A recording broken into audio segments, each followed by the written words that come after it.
Bueno, vamos a arrancar con vacunas, ¿sí? Porque es un tema cortito, vacunas.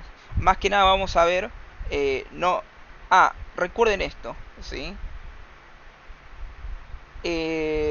A veces lo que te pueden llegar a preguntar, ¿sí? Es el componente de la vacuna, ¿sí? ¿Cuál es el componente que tiene la vacuna de la BCG? Bueno, pero lo que más suelen preguntar de eso a nivel oral sería sobre la pentavalente o la sextuple, ¿sí? ¿Cuáles son los componentes de la pentavalente? Ok. Bueno, entonces vamos con esto de... Bueno, primero para empezar, yo me aplico una vacuna. ¿Qué es lo que me deja una vacuna? Esto fue pregunta final de ADN, ¿sí? Eh, entonces, yo me aplico una vacuna, ¿sí?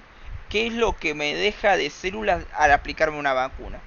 Bueno, entonces te deja básicamente un linfocito T CD4 de memoria, linfocito T CD8 de memoria, células B de memoria y plasmocitos de vida media larga en nichos en la médula ósea, que estos últimos son los que me liberan los anticuerpos, ¿sí? Entonces, de vuelta, ¿qué es lo que me deja una vacuna después de aplicármela y que me generó inmunidad? Células B de memoria, plasmocitos de vida media larga en nichos en la médula ósea que producen anticuerpos, linfocitos TSD4 de memoria, linfocitos TSD8 de memoria, ¿sí? Esas son las células inmunes que me deja después que se me generan después de la aplicación de una vacuna, ¿sí? Bueno, el concepto de vacuna conjugada, ¿sí? Si van a oral, ¿sí? Y les toca a Carla, probablemente esto le van a preguntar, ¿sí? ¿Qué es una vacuna conjugada? Bueno, entonces como ustedes saben, ¿sí? Nosotros tenemos los antígenos, ¿sí? Bueno, para el que no cursa ADN, ¿sí? Los antígenos serían básicamente fragmentos de la bacteria, ¿sí? Serían segmentos específicos.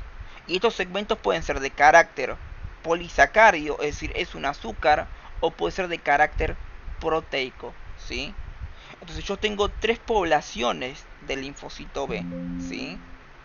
Tengo básicamente los linfocitos B1, los linfocitos B2 y los linfocitos BZM, ¿sí? Ok. El único que me produce inmunidad a largo plazo es el linfocito B2, ¿sí? En cambio, el linfocito B1 y BZM me va a producir inmunidad a corto plazo, ¿sí? Entonces, por ejemplo, yo me aplico la vacuna de la hepatitis B. Bueno, estos linfocitos B2 son los causantes que después de la aplicación de la vacuna voy a producir anticuerpos, ¿sí? Además también voy a generar linfocitos B de memoria que se van a adaptar a una siguiente infección, ¿sí? Entonces van a responder con mayor eficacia porque van a tener más receptores y su receptor encima va a ser más específico, ¿sí?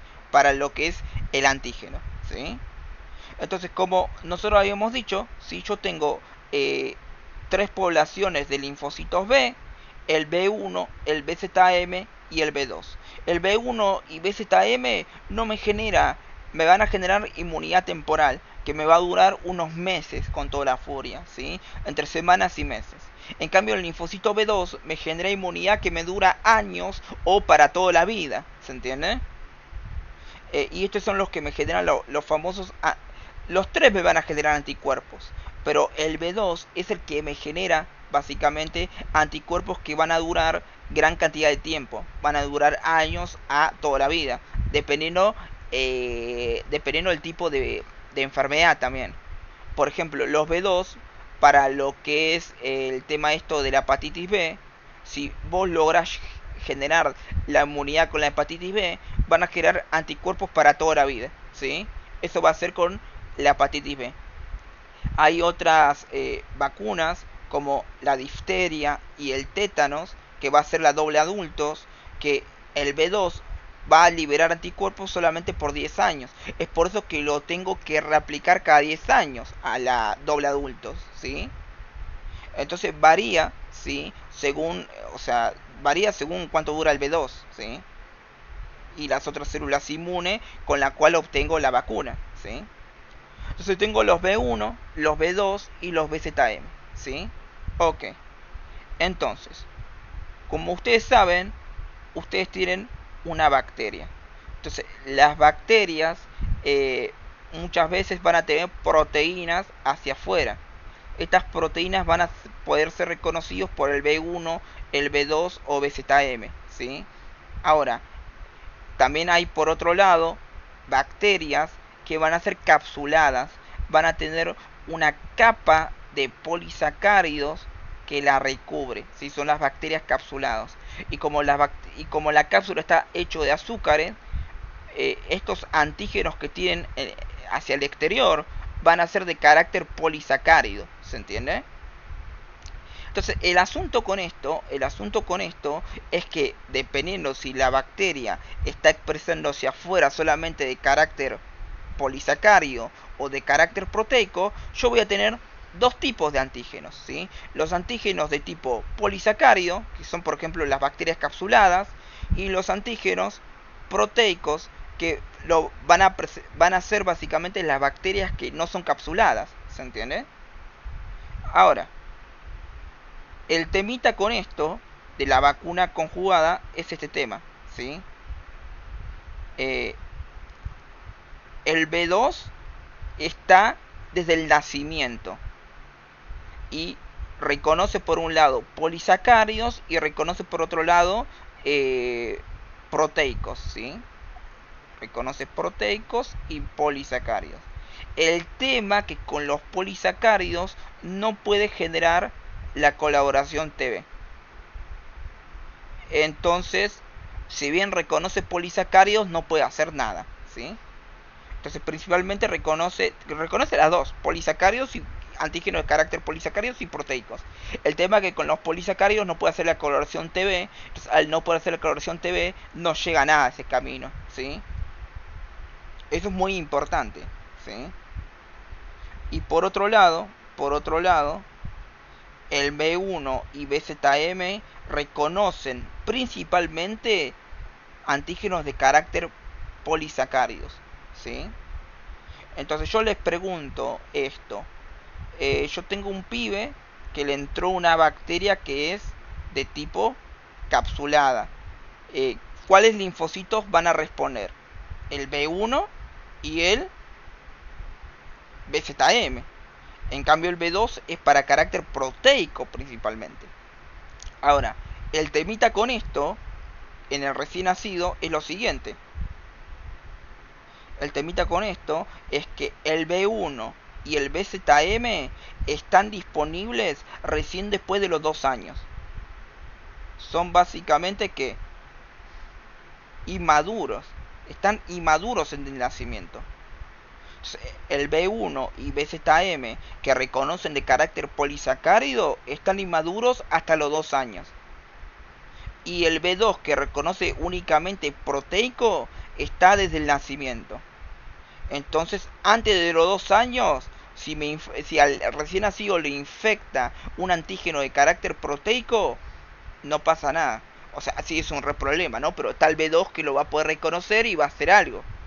Ahora, si antes de los 2 años el recién nacido es infectado por una bacteria que tiene antígenos únicamente polisacáridos, es una bacteria capsulada, el B1 no está disponible hasta los 2 años y el BZM tampoco.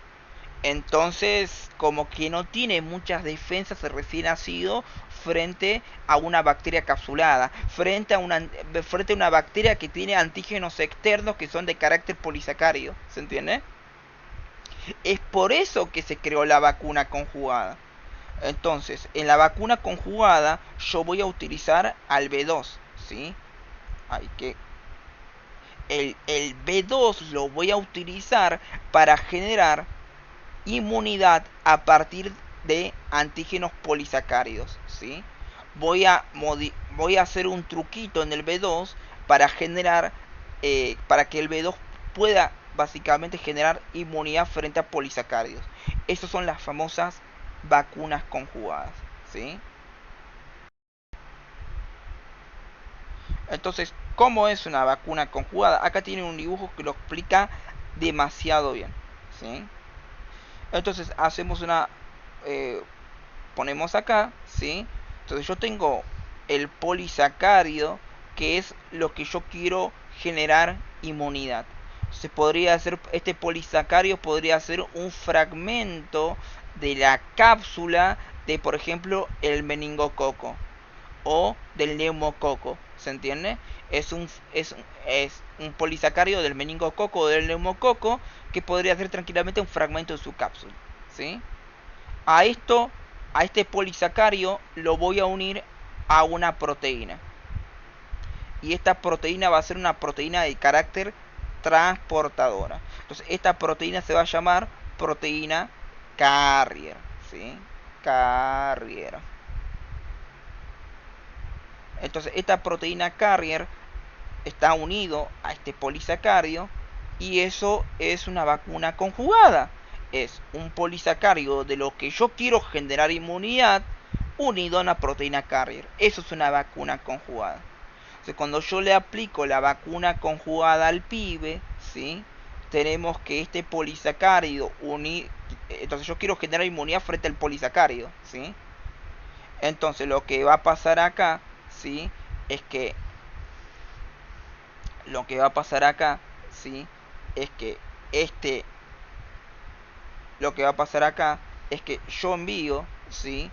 Esta vacuna conjugada y gracias a esto voy a poder hacer la colaboración TB, ¿sí? Es decir, este linfocito que es B2, que recuerden que si soy menor a 2 años, ¿qué población tengo? Únicamente B2, ¿sí? El B1 y B-zeta-M no están inmaduros, entonces no los puedo utilizar. Esta vacuna conjugada, el objetivo de esta vacuna conjugada, ¿sí? Eh, es que este linfocito B2, ¿sí? Se una, reconozca por su receptor BCR a lo que es el polisacárido, ¿sí? Y mediante su MHC va a presentar lo que es la proteína carrier.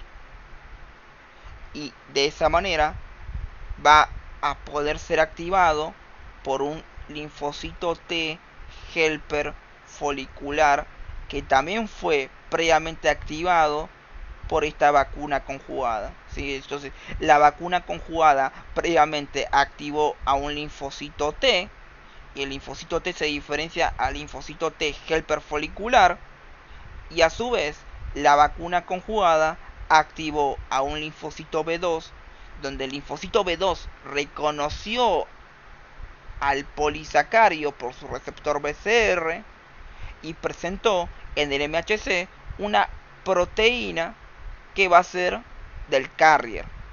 Y de esa manera este linfocito T puede generar la segunda señal necesaria para activar de manera definitiva el linfocito B2. Y eso se conoce como colaboración TB, ¿sí?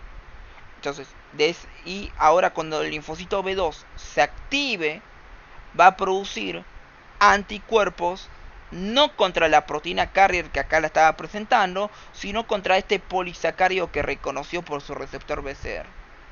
De esa manera, un linfocito B2 que reconoce polisacarios, pero principalmente en carácter proteico, lograste que genere anticuerpos frente al polisacárido, ¿sí? Entonces, ¿a quién se aplican las vacunas conjugadas? Principalmente a menores de 2 años, ¿sí? Porque son los más vulnerables debido a que carecen de mecanismos para lidiar contra antígenos de carácter polisacárido, ¿sí? Si bien tiene el sistema de complemento, ¿sí? Por la vía alternativa de manosalectina, esto no da abasto para combatir la infección, ¿sí? Ese es básicamente el principio de vacuna conjugada, ¿sí? Es la parte que Ok, entonces, arriba, no la superficial. entonces, A mí, si no, a mí me superficial. ¿se entendió esto Más entonces? arriba. El concepto de vacuna Arriba. conjugada. Ah, ah, no.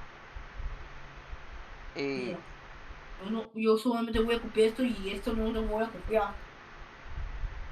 bueno, ¿alguien quiere practicar la definición de vacuna conjugada? Porque si les toca cara, les va a preguntar esto. O paso directamente al siguiente tema. Como ustedes quieran, ¿eh? O sea, mañana rinden. Y encima es oral. ¿Aló? Ay.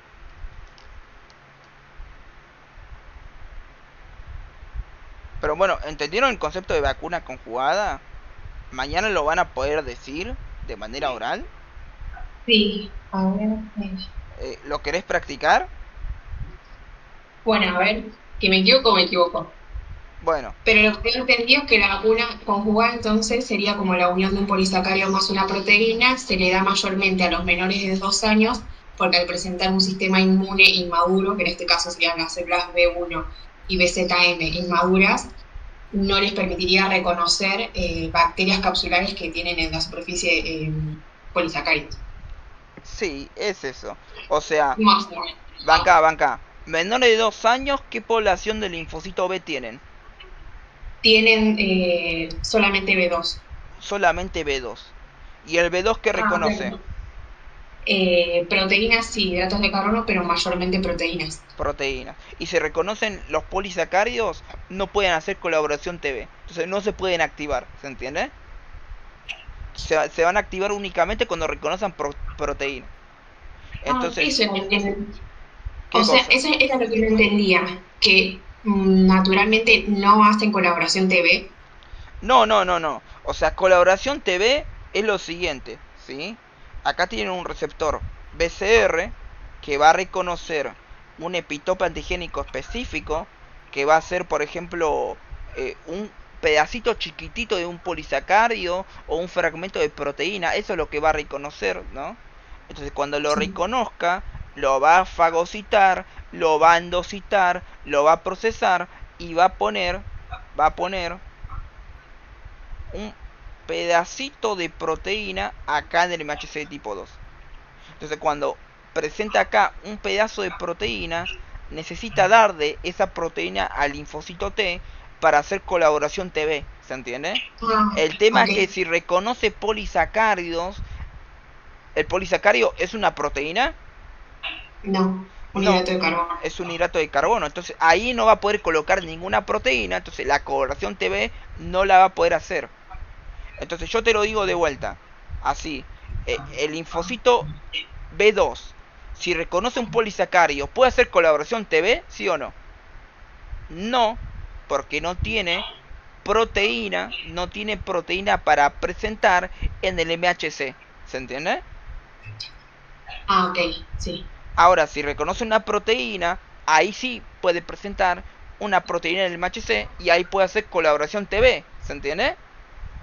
Sí, sí, reconoce. Ah, claro.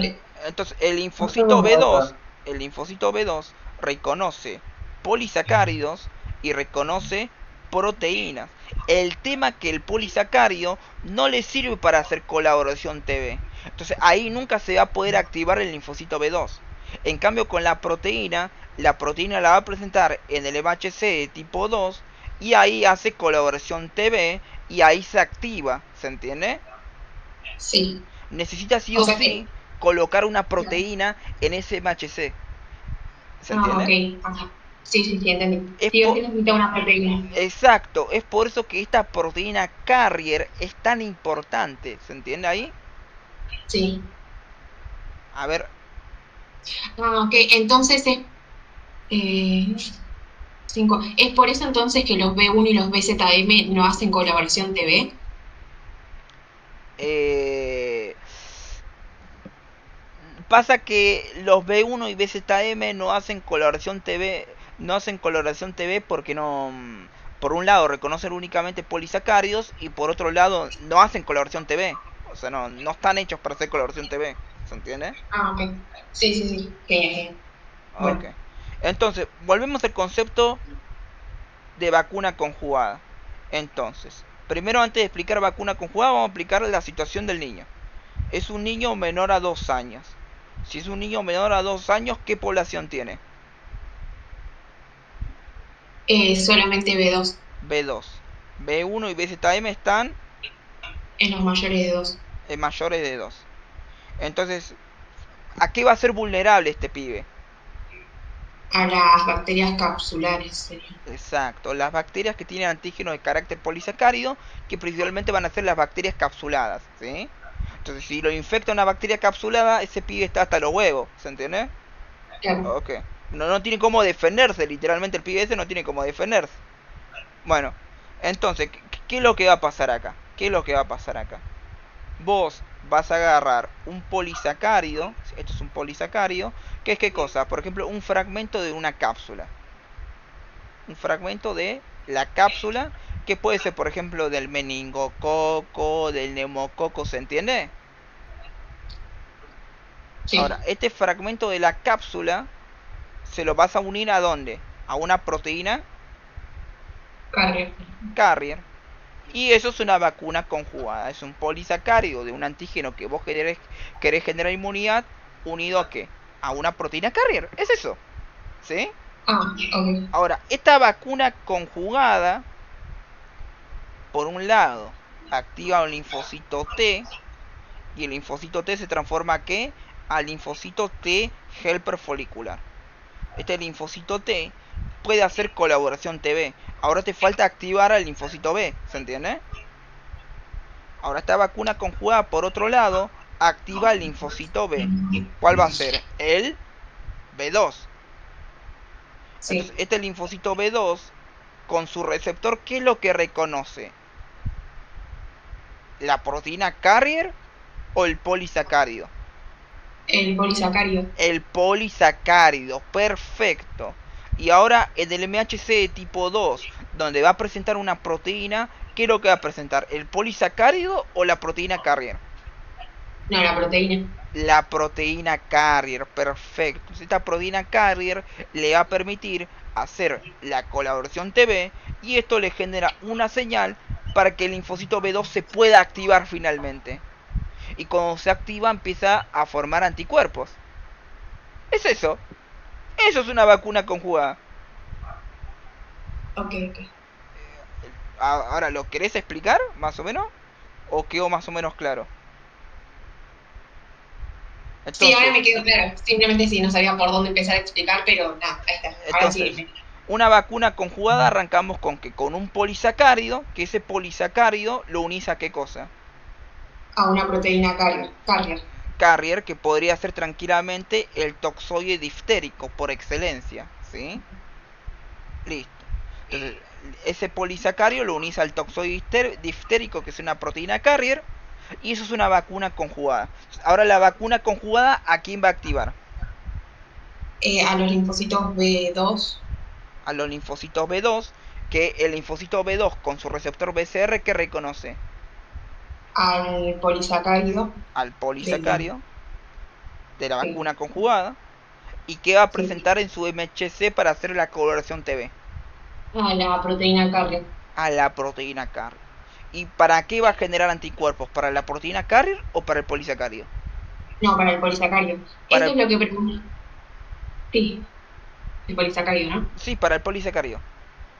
Ah, ok. Eh, claro, que es lo que justamente en clases nos decían, que lo que reconoce no es lo mismo que presenta en el complejo mayor de histocompatibilidad. Y eso no Exacto. sé. Ah, ok. Sí. ¿Se entendió entonces? ¿El resto entendió? Es sencillo el concepto de vacuna conjugada, no es tan agarrado de los pelos.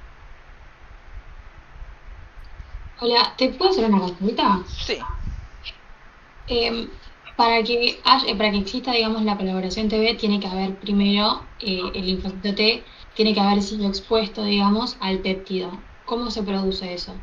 O sea, antes de que se lo muestre el linfocito B2, o es el primer contacto. es que, mirá, lo que va a pasar acá es que vos le añadís la vacuna conjugada, ¿se entiende? Entonces te vamos a hacer un dibujito acá. Entonces, yo tengo acá mi brazo y acá me colocan la vacuna conjugada. En la vacuna conjugada que tengo el polisacárido unido a un pedazo de proteína, ¿se entiende? Entonces acá en esta zona que tengo una célula dendrítica, que dibujo más feo de célula dendrítica, que va a agarrar esto, ¿sí? Se lo fagocita y se dirige a los ganglios linfáticos a activar al linfocito T. Y cuando el linfocito T interactúe con la célula dendrítica o el macrófago, dependiendo del libro donde lo lean, ¿sí? Ahí el linfocito T, si es una señal de alta intensidad, se transforma ¿a qué? Al linfocito T helper folicular. Ahora, bueno, tenés después al linfocito B2, ¿sí? Entonces, como saben, el linfocito B2, ¿dónde se encuentra? En el ganglio linfático también. Entonces, vos tenés acá el polisacárido con la proteína y vos tenés acá un vaso linfático. El vaso linfático lo que va a hacer es chuparse esto y lo lleva hasta el ganglio linfático, donde está el B2 esperando que le lleven su polisacárido con la proteína. Y en algunos libros también puedes encontrar que hay algunos macrófagos que por diferentes receptores agarran a las bacterias o los antígenos, pero no la procesan y se toman el laburo de ir hasta el ganglio linfático y llevarlo como delivery para el B2, ¿sí? Ahí pude responder tu pregunta. Entonces, ¿cómo es que el linfocito T se activa con una vacuna conjugada? Sí, ahora sí, gracias. O sea, recordad siempre que el que le lleva al linfocito T, ¿quién es? La célula dendrítica, ¿se entiende?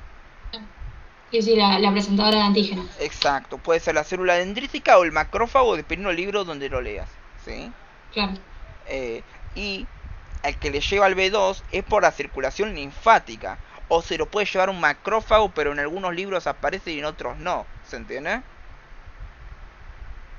Okay, o sea, perfecto. el B2 está ahí quieto esperando que la circulación linfática agarre distintos antígenos, distintas bacterias, ¿se entiende?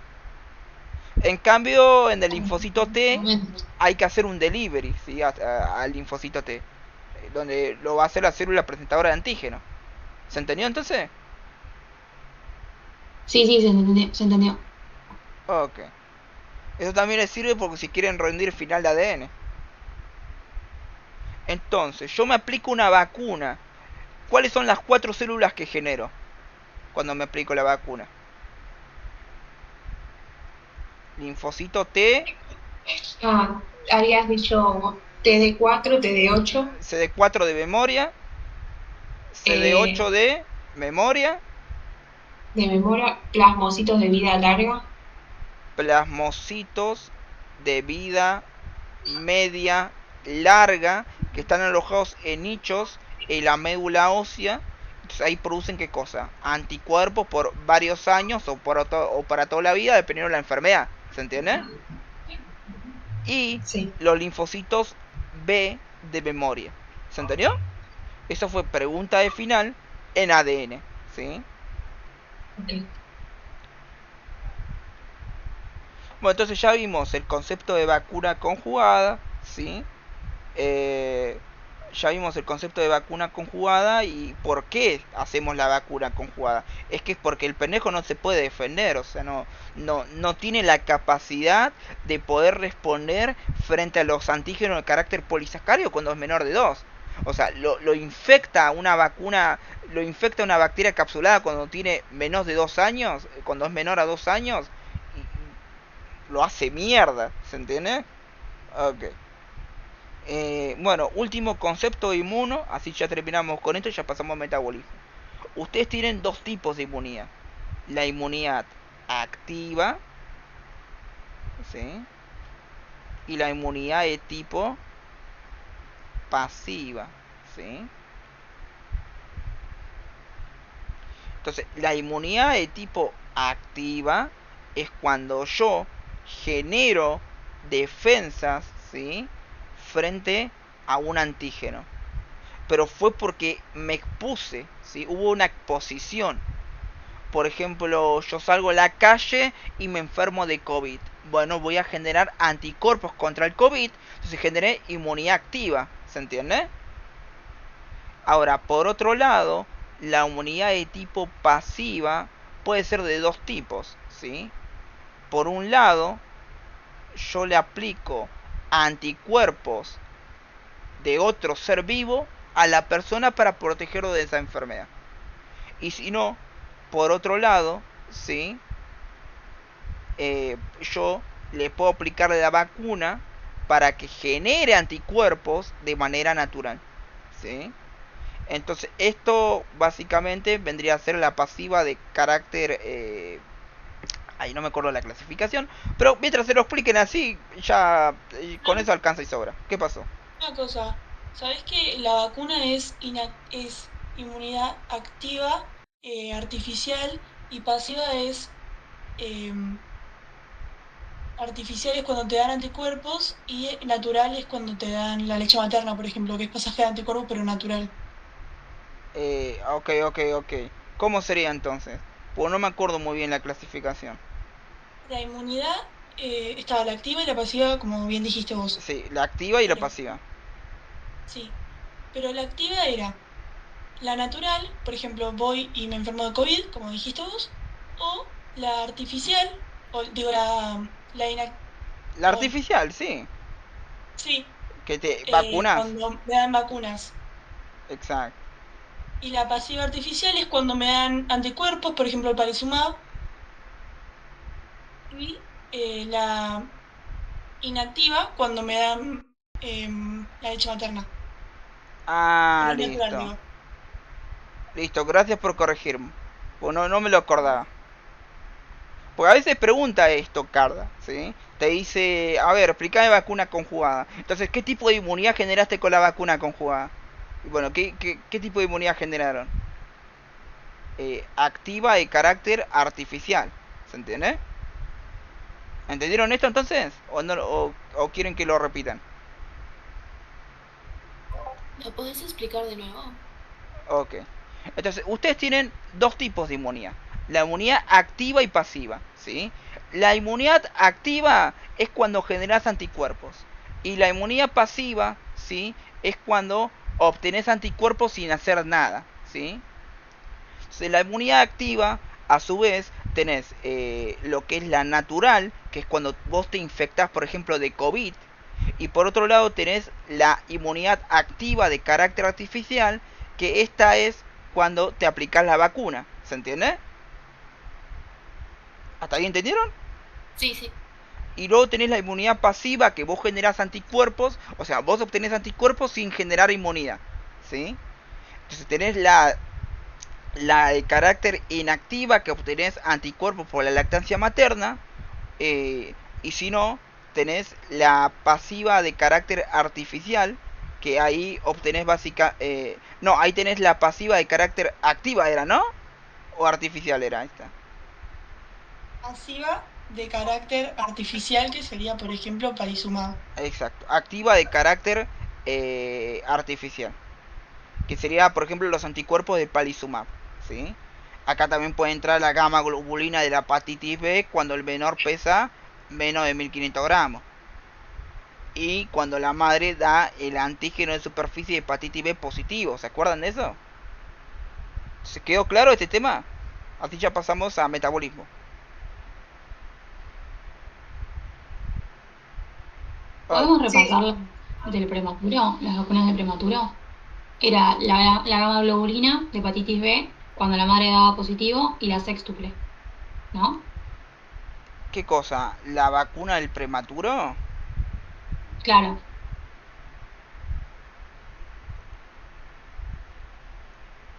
A ver. Vos tenés la sextuple, que es la vacuna de prematuro por excelencia, ¿sí? Entonces, clasificación que combinada. Plataforma, obviamente es inactivada. No le puedes dar a un prematuro una viva atenuada. Ah, importante eso, ¿no? No vimos eso. Entonces, siempre que hablamos de clasificación de una vacuna, ¿cuáles son? viral, bacteriana o combinada. Y cuando hablamos de plataformas, tenemos la inactivada y tenemos la viva atenuada. Esas son las dos plataformas más principales. Listo. La inactivada es de carácter no replicativo.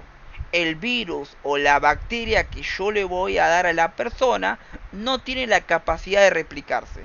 Y como no se puede replicar, obviamente, puede ser, por ejemplo, un pedacito de la bacteria, un pedacito del virus, puede ser la bacteria o el virus muerto. Eso es inactivada no replicativa, ¿se entiende? También podría ser una toxina purificada o un toxoide de la bacteria, ¿se entiende? Eso sería inactivada no replicativa. Al no ser replicativa, yo se la puedo aplicar a cualquier persona, porque como no se replica, no va a generar manifestaciones de la enfermedad, ¿se entiende? Ahora, si yo le aplico una viva atenuada, acá hay problema, porque esto es una vacuna de carácter replicativa.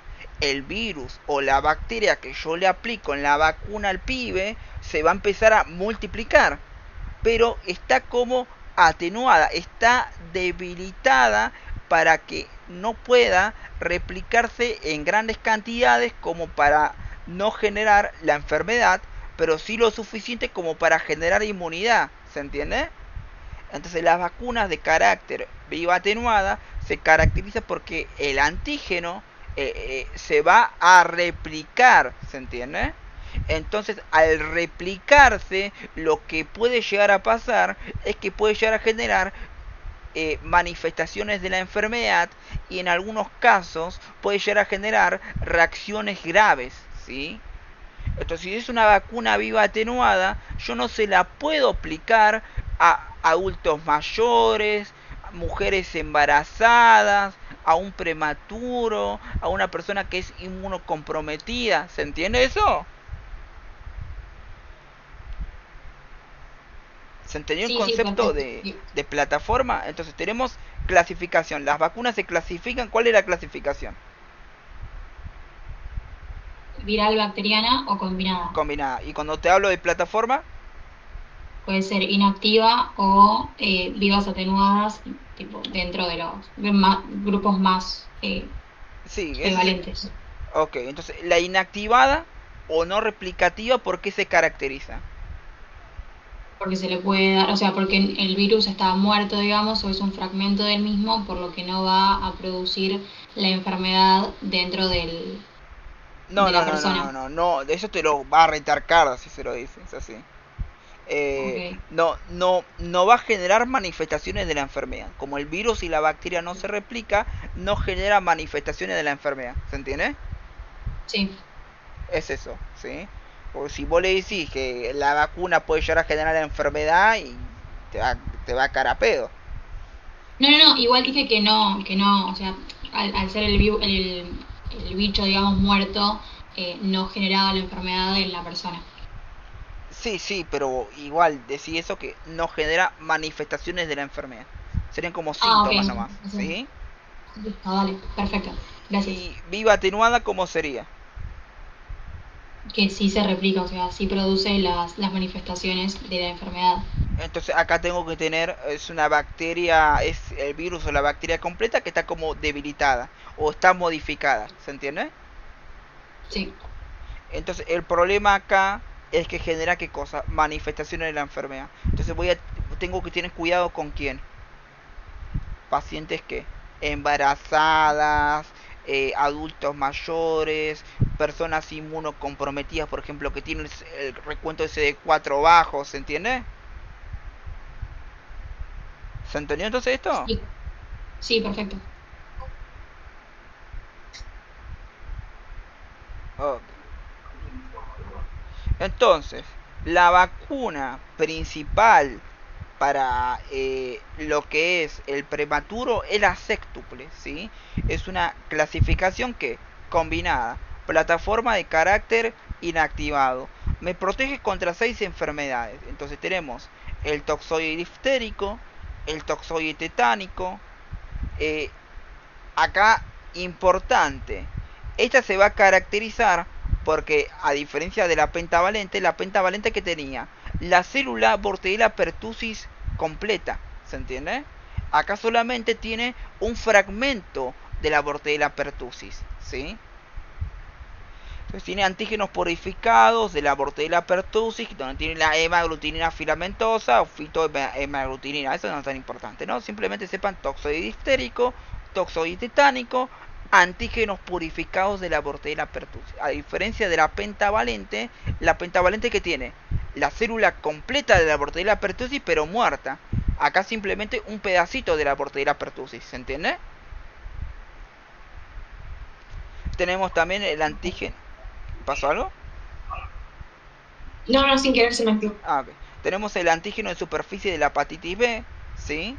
Y después tenemos lo que es el Haemophilus influenzae de tipo B, ¿sí? Donde es un conjugado de fosfato de polirribolciril PRP sintético. Es un pedacito del Haemophilus influenzae de tipo B, ¿sí? Y esto es importante, el virus de la polio inactivado. Es decir, tiene la IPB agregada, ¿sí? En vez de aplicar la quíntuple más la IPB, le aplico solamente la sextuple que tiene la IPB, ¿sí? Entonces tiene el virus de la polio inactivado, donde tienen los 3 poliovirus, el tipo 1, el tipo 2 y el tipo 3. ¿Se entendió? Entonces, pregunta que te pueden llegar a hacer, ¿no? ¿Cuál es la diferencia entre la quíntuple o la penta con la sextuple? Con lo que vimos hasta el momento. 2 diferencias. Acá y acá. La primera diferencia, ¿cuál es? La quíntuple que tiene a la Bordetella pertussis, ¿qué? La célula entera pero muerta, ¿sí? Pero, acá en la sextuple que tengo un antígeno purificado, ¿sí? no. Y ¿qué tengo acá también? Tengo la IPB. Tengo ¿qué cosa? El virus de la polio inactivado. ¿Se entiende? ¿Se entendió entonces eso? ¿Qué es la diferencia entre la quíntuple y la sextuple? Sí. Ok.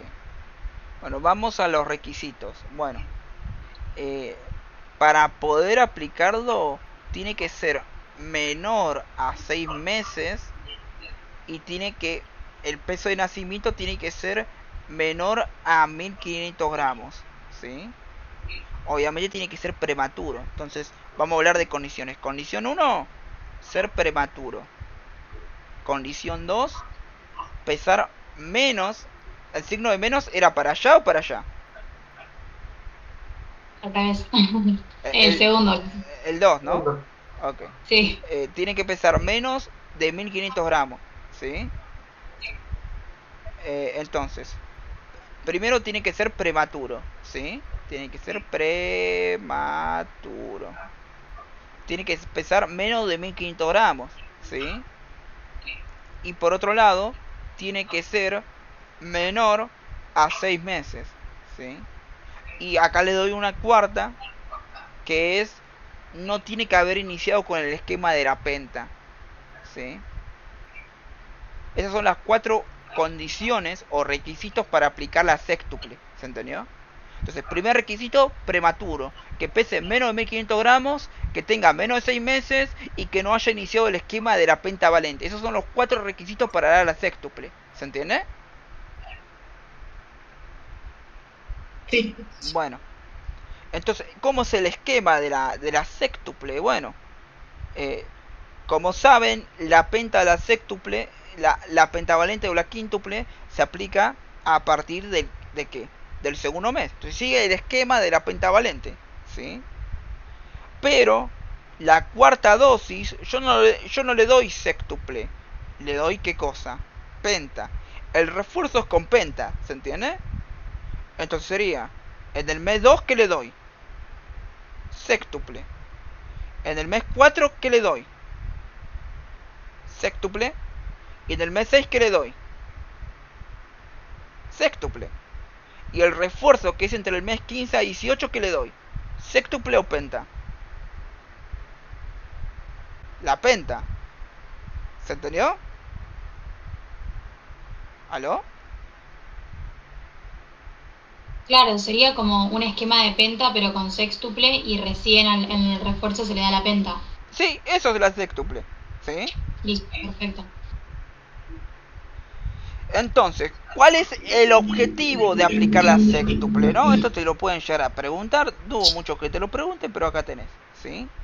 Por un lado, le das el componente acelular, es decir, no le das la Bordetella pertussis completa, como la penta, y esto para reducir lo que es la incidencia de apnea, bradicardia, de saturación. ¿Sí?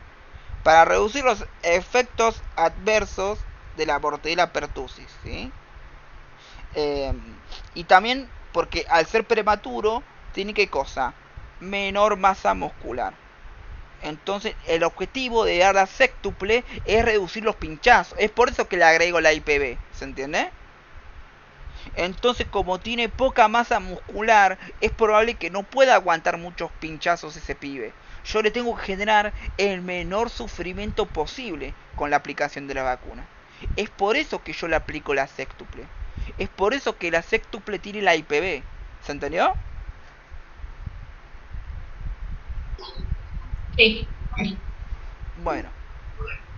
Entonces, vacunas para prematuros es únicamente la sextuple. Luego le corresponden todas las vacunas que tiene un pibe normal. Es decir, si el prematuro tiene 6 meses, le corresponden todas las vacunas de los 6 meses. La única que cambia cuando sos prematuro es la sextuple. ¿Se entiende? Entonces se va a aplicar de igual manera la de rotavirus, se va a aplicar de igual manera lo que es la meningococo, la neumococo, ¿se entiende? La BCG tenía un peso, puede ser que se le daba después al mes, si no tenía, creo ¿Cómo, que cómo, menos de cómo? 1800.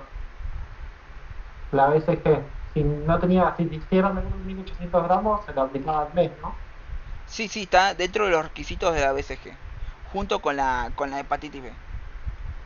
Entonces tenemos la BCG, ¿sí? Eh, bueno, entonces la BCG, ¿sí? En las primeras 12 horas de vida, si el recién nacido pesa menos de 1500 gramos, yo no se la aplico, ¿sí? Igual yo tengo que volver a pesar al niño mientras está todavía con la madre.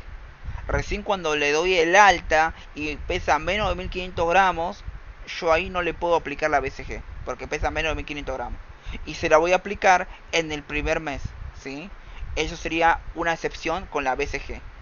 Es lo mismo que pasa con la hepatitis B. ¿Cómo es la hepatitis B?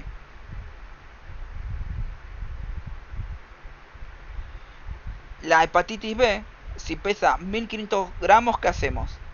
Pesa menos de 1500 gramos. ¿Qué hacemos, chicos?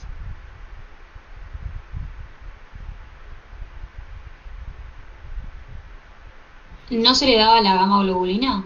No. Oh, ¿Entendiste hay todo que mal? ver si la mamá es positivo. Hepatitis Exacto. Se busca el antígeno de superficie de la hepatitis B.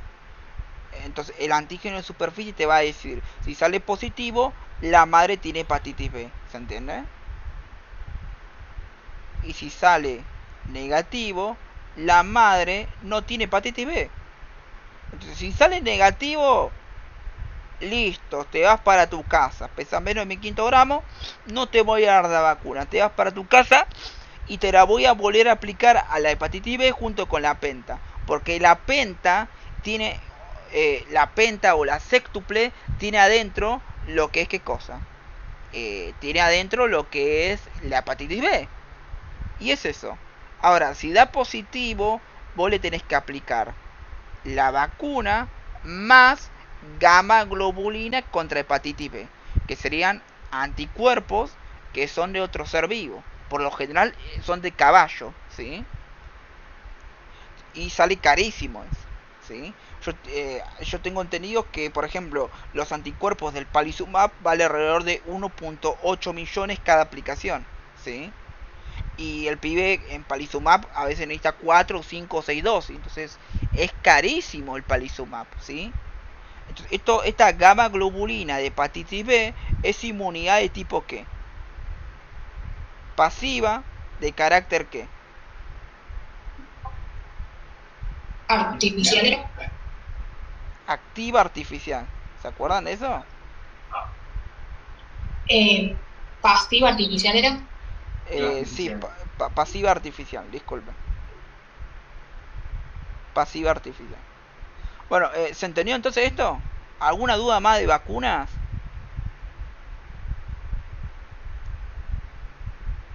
¿No? Ok, entonces pasamos directamente a metabolismo. Bueno, más o menos eso es lo que deberían poder responder mañana, ¿sí? Si les toca carda, ya háganse una idea que le van a preguntar sobre vacuna conjugada, ¿sí? O si es inmunidad activa, pasiva, ¿sí? Son preguntas que suelen tomar. Ahora, si eso todo, y te pueden hacer preguntas también de vacunas, ¿sí? Pero bueno, vacunas a este punto me imagino que más o menos sabe manejarlas. Cerramos esto y abrimos. Bueno, tengo metabolismo muscular y glucemia, ¿sí? Tengo dividido la explicación de metabolismo en los dos, ¿no? Ustedes son estos que tienen que volver a ver. Esta mierda se retrabó. Ahí está, el ciclo de Krebs. Bueno, entonces, el metabolismo completo vamos a ver, ¿sí? Igual este power hace referencia principalmente al metabolismo muscular. Después tenemos el metabolismo lípidos y glúcidos, ¿sí? Entonces, algunos datos previos del músculo, ¿sí? El músculo en reposo consume el 30% del ATP, o sea, del ATP del organismo. Y cuando ustedes hacen ejercicio intenso, consumen el 90% de ATP. Ahora, básicamente, en anaerobiosis, cuando no hay presencia de oxígeno, el músculo va a utilizar ácidos grasos para utilizar únicamente ácidos grasos y de esa manera puede almacenar glucosa y formar glucógeno, ¿sí? Entonces, el glucógeno lo van a tener el hígado y el músculo, pero por la ausencia de una enzima, el hígado puede compartir el glucógeno y el músculo no. Entonces el glucógeno del músculo es únicamente para el músculo y el glucógeno del hígado es para el resto de los tejidos, ¿sí? Y bueno, una persona tiene entre 1 o 2 kilos, ¿sí? Okay. Entonces, ¿qué es lo que pasa?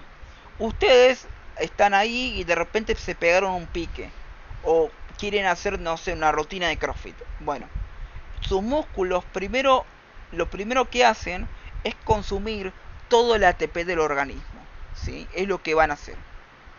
Y cuando esto se acabe, van a empezar a consumir la fosfocreatina, que van a utilizar la vía de fosfágenos, que van a utilizar fosforilación a nivel de sustrato, y esto le va a generar ATP, pero esto le dura entre 1 o 4 segundos, ¿sí?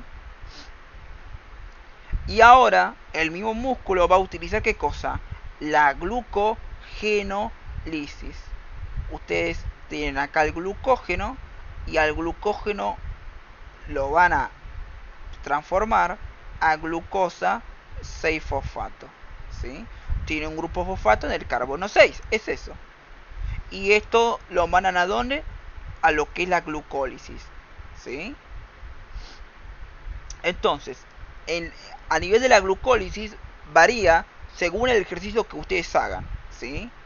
Es decir, si ustedes hacen un ejercicio intenso, lo que va a pasar es que van a utilizar las vías de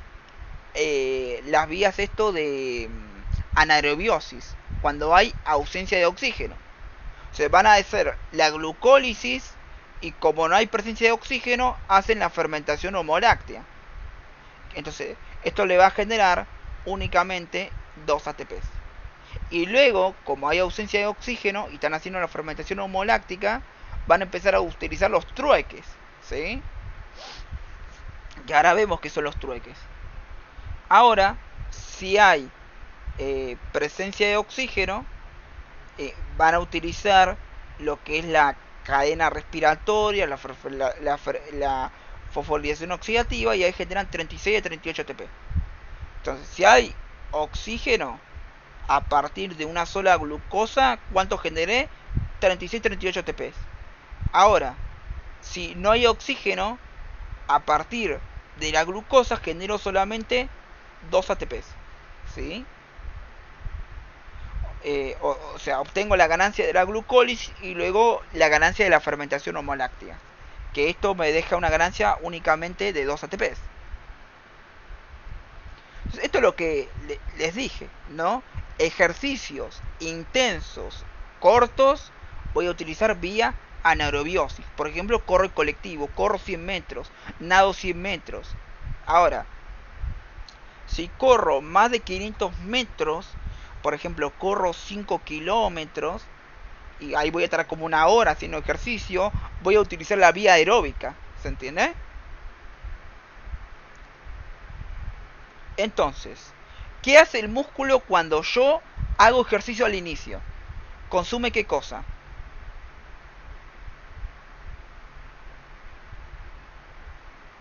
El ATP. La reserva de ATP. Exacto. Y después cuando se consume todo el ATP del organismo, ¿qué es lo que consume? La fosfo con la vía de fosfágenos, ¿sí? ¿Eso cuánto dura? Unos 4 segundos. Listo. Ahora, después que se me acabe la fosfocreatina, ¿qué utilizo? La gluco. ¿Qué dice ahí? La glucogenólisis. La glucogenólisis. Que a partir de glucógeno generó ¿qué cosa? Glucosa 6-fosfato. ¿Se entiende? ¿Se va entendiendo hasta ahí? Sí. Ahora, una vez que obtengo la glucosa 6-fosfato, si hay presencia de oxígeno, ¿cómo sería esto? Si hago un ejercicio intenso, ¿qué voy a utilizar? La vía de anaerobiosis. Por ejemplo, corro 200, 400 metros, corro 100 metros por el colectivo.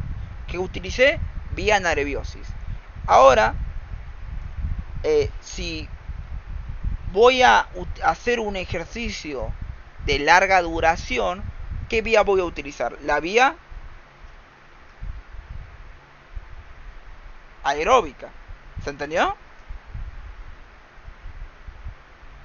Entonces, si yo tengo presencia de oxígeno, la glucólisis ¿a qué proceso pasa? A la descarboxilación oxidativa del piruvato, al ciclo de Krebs, a la cadena respiratoria y a la fosforilación oxidativa. Y con toda esta sucesión de pasos me genera ¿cuánto? 36-38 ATP. ¿Se entendió? Ahora, si hago un ejercicio intenso de corta duración, hago glucólisis, fermentación homoláctica y los trueques. ¿Se entendió? Sí, yo tengo una duda. El ciclo de Krebs, cuando hay presencia de oxígeno, bueno, es donde se usa, ¿es catabólico o anabólico? Porque eso me acuerdo que lo preguntaron. Va, siempre lo preguntan. El ciclo de Krebs es catabólico y anabólico. Claro, pero en este, o sea, ¿con qué fin se usa en la presencia de oxígeno? Catabólico. Ok, perfecto, gracias. Y para la ausencia de oxígeno es anabólico. ¿Se entiende? Ok, perfecto. Bueno, entonces vamos con la anaerobiosis. Tenemos los trueques. Bueno, Una consulta. Viste que dijiste que el ejercicio intenso sería, por ejemplo, no sé, 100 metros, 400 metros, pero ¿a partir de qué distancia sería ya una vía aeróbica? y ahí dice carrera más de 500 metros. Ah, más de 500 metros. Ah, listo, ok. Sí. Son ejercicios que más o menos están durando más de 3 minutos. Ahí te lo dice. Tiene una duración específica. Pero es cuando haces ejercicios no tan intensos, ¿sí? Ahí utilizas vía aeróbica, ¿sí? Por ejemplo, hoy yo salí a correr 5 kilómetros. De hecho, estoy corriendo 5 kilómetros todos los días. Esta. Sí, sí. De hecho, ya bajé 14 kilos. Ok. Bueno. Trueques. Anaerobiosis. Bueno. Entonces, el primer trueque, no tengo oxígeno. Entonces, el piruvato va a hacer lo que es descarboxilación oxidativa del piruvato, ciclo de Krebs, cadena respiratoria, fosforilación oxidativa. ¿Lo va a poder hacer? No. Va a ser fermentación homoláctica. Entonces, el piruvato con la lactato deshidrogenasa se transforma a ¿qué?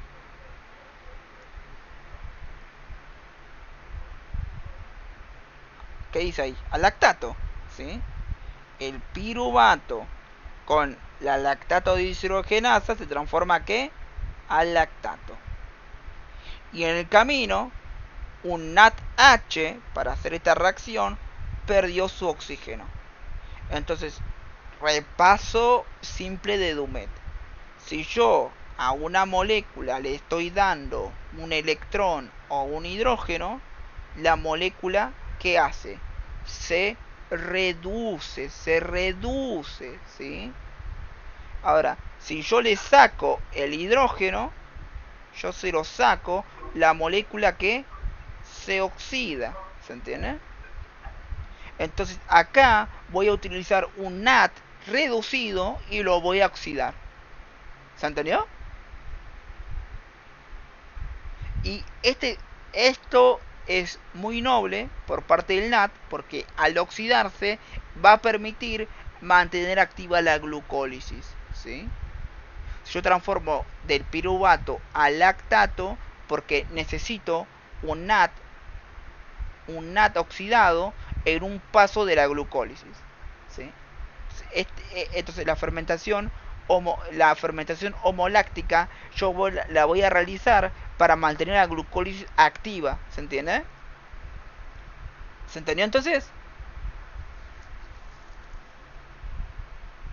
Y este lactato también se llama ácido láctico.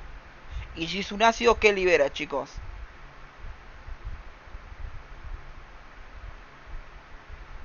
Protones al medio, entonces me acidifica el medio. Y al acidificarme el medio, a nivel muscular, ¿qué me genera? Calambres, ¿se entiende? Aunque también facilita lo que es la contracción muscular, ¿sí? Hace las dos cosas. Por un lado facilita la contracción muscular, por otro lado me genera calambres, ¿sí? ¿Se entendió? Entonces, este lactato que tengo acá, cuando yo no tengo presencia de oxígeno, lo envío por la sangre al hígado. Y dentro del hígado están las células que lo componen, que son los hepatocitos, y van a hacer lo que dice ahí: gluconeogénesis. Es decir, voy a generar glucosa a partir de precursores no glucosídicos. Se voy a transformar el lactato en glucosa, ¿sí? Entonces, cuando genere la glucosa, se lo voy a enviar de vuelta, ¿a dónde? Al músculo. Y esto se conoce como ciclo de Cori. Es el intercambio de lactato con el hígado, donde se recibe glucosa, el músculo. ¿Se entendió? Ese sería el primer trueque, que es el ciclo de Cori, que eso les preguntaron en el examen a ustedes. Entonces, cuando yo no tengo oxígeno, ¿hago qué cosa? La fermentación homoláctica, perfecto. Ahora, transformo el piruvato en ¿qué? Lactato, por la enzima lactato deshidrogenasa. Y a un NADH que estaba reducido lo oxidé. Y esto me permite mantener activa la glucólisis. ¿Se entiende? Ahora este lactato lo paso a la sangre. ¿Y de la sangre a dónde se va?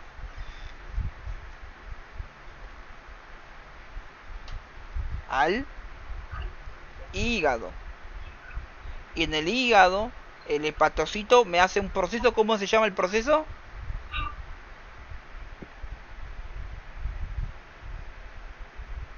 ¿Aló? La Hacia el gluconeo. gluconeogénesis, ¿sí? Me va a transformar el lactato en qué? En glucosa. Yo genero glucosa a partir de precursores no glucosídicos. Eso es la gluconeogénesis. Y ahora el hígado devuelve la glucosa a la sangre. ¿Y la glucosa vuelve a dónde? Al músculo. Entonces eso se llama el ciclo de Cori. Entonces, ¿qué es el ciclo de Cori, chicos? Acá lo tienen escrito, ¿qué es? Es el intercambio del lactato con el hígado, donde le dan lactato al hígado y el músculo va a recibir ¿qué cosa? Glucosa, ¿se entendió? ¿Lo van a poder decir en el oral si les toca hamburguesa? Entonces, cuando refiere a trueque, hace referencia al ciclo de Cori. Hay distintos trueques. Tenés el ciclo de Ah. Cori, tenés el de alanina glucosa, ¿sí? Pero en este caso es el ciclo de Cori, sí. Sí, tenés ahí el ciclo de Cori. El ciclo de Cori se va a activar principalmente en anaerobiosis, ¿se entiende? Entonces, ¿se entendió el ciclo de Cori, chicos? Es sencillo. Sí. Ok. Y luego tenemos el trueque de alanina glucosa, ¿sí? Entonces, el trueque de alanina glucosa lo mismo. Es decir, el músculo le va a dar al hígado, ahora le va a dar, no le va a dar lactato, le va a dar la alanina. La alanina es básicamente un aminoácido. Entonces, mediante la alanina, que es un aminoácido, este se va a meter a un proceso que sucede en el hígado, que es la transaminación y la desaminación. A partir de esta transaminación y desaminación, como saben, un aminoácido va a presentar su esqueleto carbonado que está unido a un grupo amino. El grupo amino se le saca y el esqueleto carbonado, básicamente al sacar el grupo amino, como es la alanina, se va a transformar ¿a qué? Se va a transformar a lo que es el piruvato.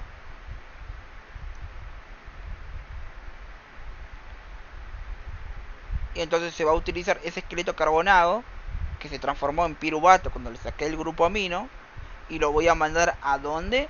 A la gluconeogénesis.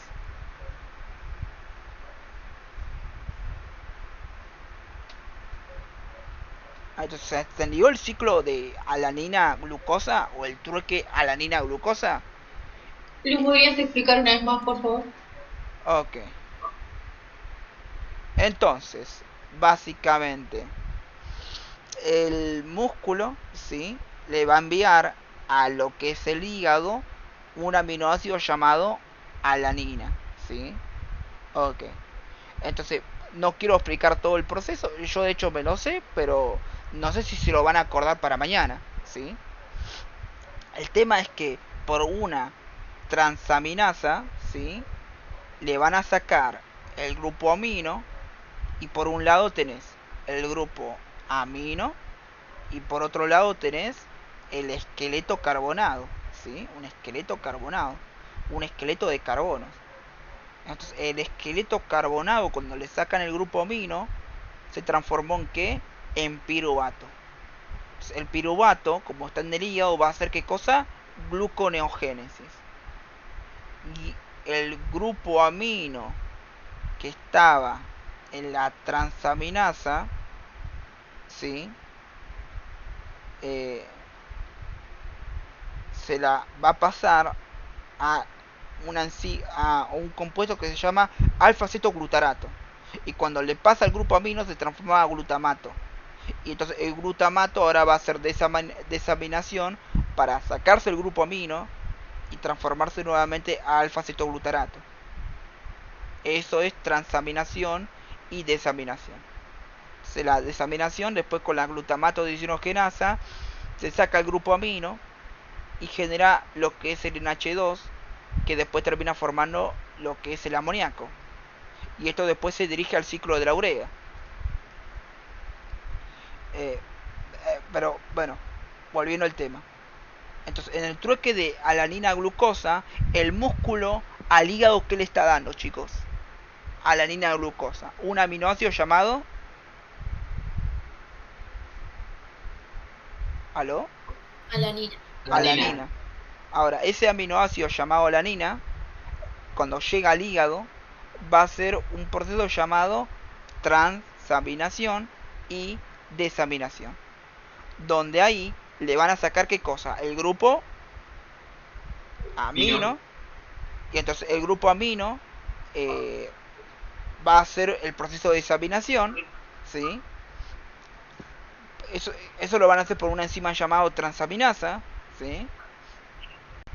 Y el esqueleto carbonado se va a meter ¿a dónde? A la Neogénesis.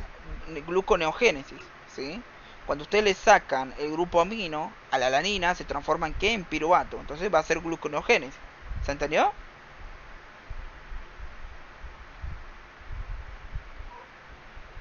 Sí. Ok. Entonces, esto también lo puedo hacer con la alanina, lo puedo hacer con el glutamato, con la glutamina, ¿sí? No necesariamente tiene que ser con la glutamina, ¿sí? Ahora, dependiendo el aminoácido que yo lleve al hígado, ¿sí? Porque ¿cuántos aminoácidos tenemos en el cuerpo? 20, ¿sí? Bueno, de estos 20 aminoácidos, si yo le saco el grupo amino, no siempre lo puedo luego llevar a la gluconeogénesis para generar glucosa.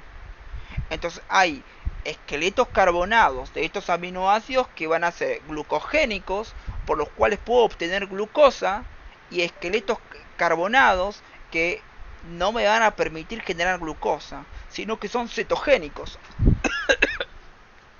O sea, al ser cetogénico, el tema es que no me van a generar glucosa, sino que me van a formar cuerpos cetónicos, ¿sí? Y si no, esos mismos cetogénicos también los puedo degradar hasta dióxido de carbono. ¿Se entendió entonces? Sí. Entonces, de los aminoácidos que llevo al hígado, tenemos dos tipos. Los aminoácidos que generan un esqueleto carbonado, que son glucogénicos. Entonces, los glucogénicos son aquellos que mediante la gluconeogénesis puedo generar ¿qué cosa? Glucosa. ¿Se entendió? Y después tengo los esqueletos carbonados, que son cetogénicos, que estos esqueletos carbonados cetogénicos puedo formar únicamente cuerpos cetónicos o degradar dióxido de carbono. ¿Se entendió entonces?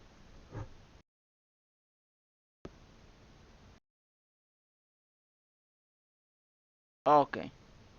Entonces, yo puedo hacer el trueque de lactato, el trueque de lactato por glucosa, que es el ciclo de Cori, el trueque de alanina glucosa, que es el ciclo alanina glucosa,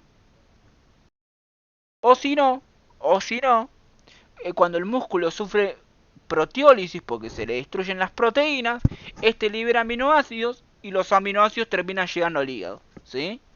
Serían las tres formas por las cuales puedo llevar aminoácidos al hígado, ¿sí? Digo, las dos formas en las cuales puedo llevar aminoácidos al hígado, ¿sí? Y cuando ustedes hacen este proceso de transaminación y desaminación, cuando tienen que eliminar el grupo amino, ¿sí? Se va a generar una cantidad importante, ¿sí? De lo que es amoníaco o amonio. Entonces, el amoníaco y amonio lo van a eliminar por el ciclo de la urea, de la urea, que va a gastar ATP. ¿Se entiende? Y nada, es eso nomás, ¿sí? Sí, una consulta. Viste que nombraste que el trueque es el ciclo de Cori, el alanina glucosa y el tercero. No, banca. El primer trueque es lactato por glucosa, que se hace entre el músculo y el hígado. El segundo es alanina glucosa entre el músculo y la glucosa, ¿sí? Y después el músculo cuando sufre proteólisis puede llevar aminoácidos al hígado, ¿sí? Ok. Puede llevar cualquiera. El tema es que si lleva un aminoácido que tiene un esqueleto carbonado glucogénico, cuando lo lleva para que haga transaminación y desaminación, generas un esqueleto carbonado glucogénico. Entonces lo puedes hacer gluconeogénesis para obtener glucosa, ¿se entiende? Ahora, si el esqueleto carbonado es cetogénico, forma únicamente cuerpos cetónicos o dióxido de carbono, ¿se entiende? Sí. Sí, sé que es medio chocante aprender metabolismo en una hora, ¿no? Pero nada. Entonces, si yo hago lo que es la transaminación y la desaminación, que es esto de sacar de el grupo amino para obtener un esqueleto carbonado, y esto después lo mando a la gluconeogénesis, voy a generar, ¿qué cosa? Amoníaco o amonio, ¿se entiende? Entonces, si yo acumulo mucho amoníaco y amonio, me cago muriendo. Entonces, el amoníaco y el amonio lo voy a eliminar por el ciclo de la urea, ¿se entiende?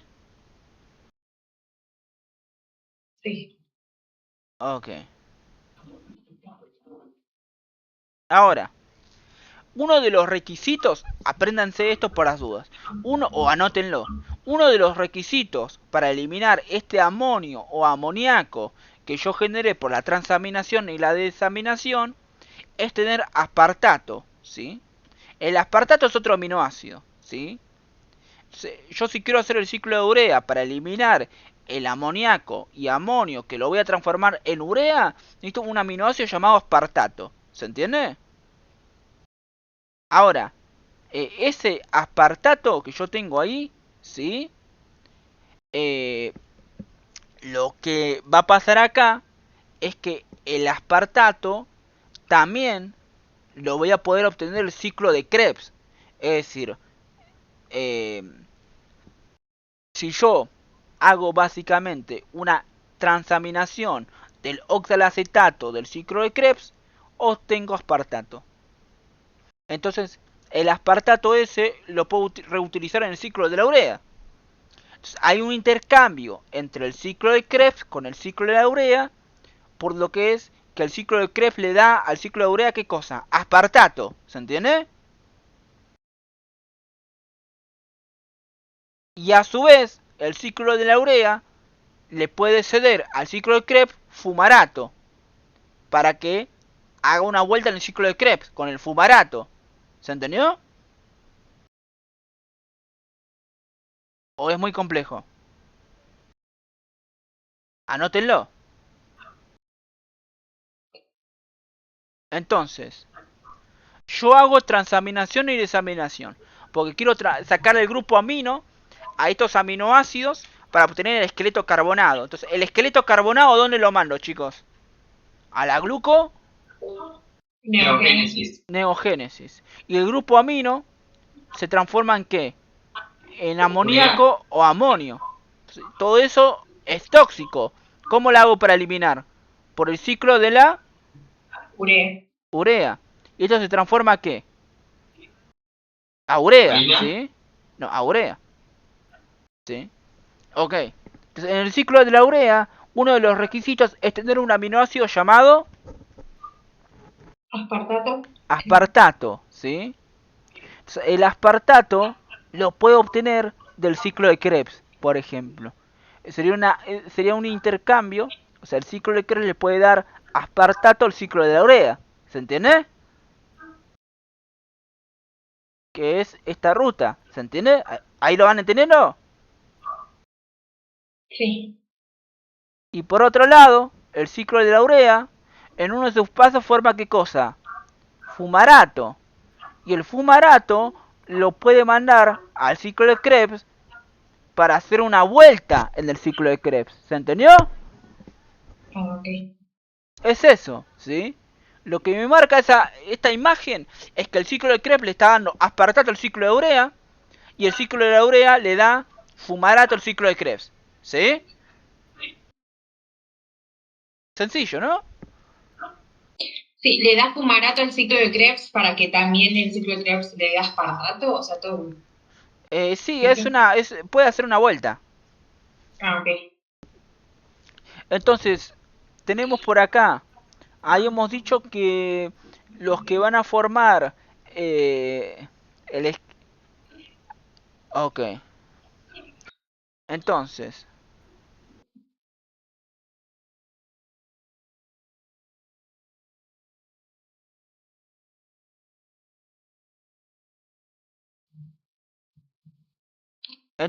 ¿cómo es esto? Cuando ustedes en la desaminación forman lo que es amonio o amoníaco, ¿sí? Ahora, también en la desaminación, en vez de generar amonio o amoníaco, a veces pueden generar también aspartato, ¿sí? Y eso lo va a generar principalmente la glutamina, ¿sí? Entonces, el glutamato o la glutamina. Entonces, el glutamato en la transaminación o desaminación puede llegar a generar aspartato, que era el intercambio que dijimos acá, ¿sí?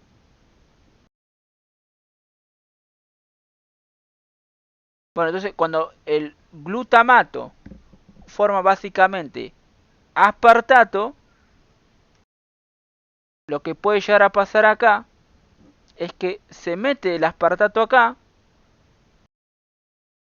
y hace toda una vuelta al ciclo de Krebs, ¿sí?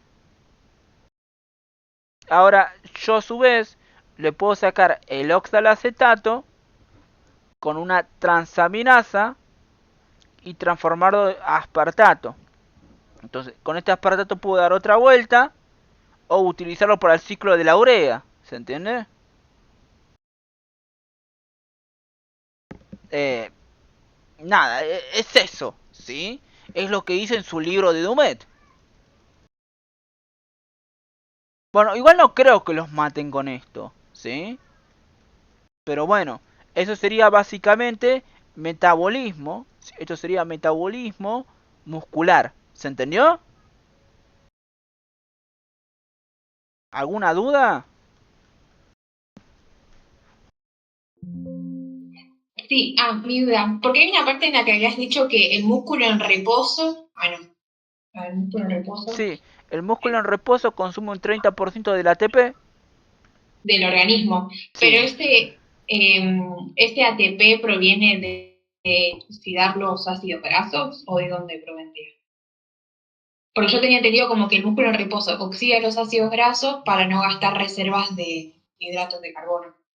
O sea, vos tenés que tener entendido que se refiere al ATP que se encuentra libre, no al ATP que va a obtener oxidando los ácidos grasos. ¿Se entiende? Ah, ok. Sí, Libre pero libre en la sangre, en las células, ¿se entiende? Ah, ok. Y después el músculo cuando está en reposo utiliza los ácidos grasos para almacenar la glucosa, ¿sí? Así va almacenando, formando lo que es glucógeno, ¿sí? Y en ejercicio intenso consume el 90% del ATP del organismo. Ok. Entonces, ¿se van teniendo hasta el momento? Igual de vuelta, voy a explicar las vías metabólicas un poco por arriba. No me voy a detener encima por encima. Porque tampoco creo que les pregunten encima por encima, ¿sí? Sí. Ok, entonces, metabolismo muscular, ¿quedó más o menos claro? Sí, una última consulta, ahí se resuena con esto, perdón. Entonces, en reposo utiliza el ATP libre, digamos, que está en la sangre. ¿Y cómo genera los depósitos, digamos, o las reservas? ¿Oxidando los ácidos grasos? Oxidando los ácidos grasos. Ah, ok, oxida los ácidos grasos para generar reservas. No.